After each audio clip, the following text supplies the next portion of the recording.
Good morning to everybody. Praise the Lord. Today's verse is Psalms 100 English version.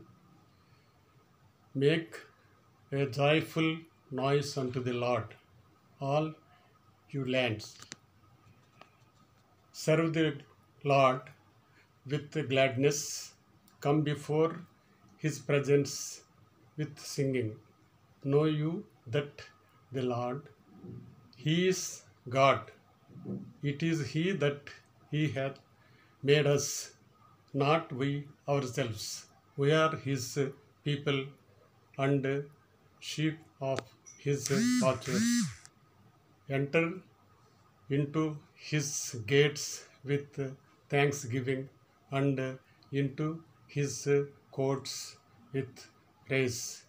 Be thankful unto the Lord and bless his name. For the Lord, he is good, his mercy is everlasting, and truth endureth to all generations. Thank you. God bless you.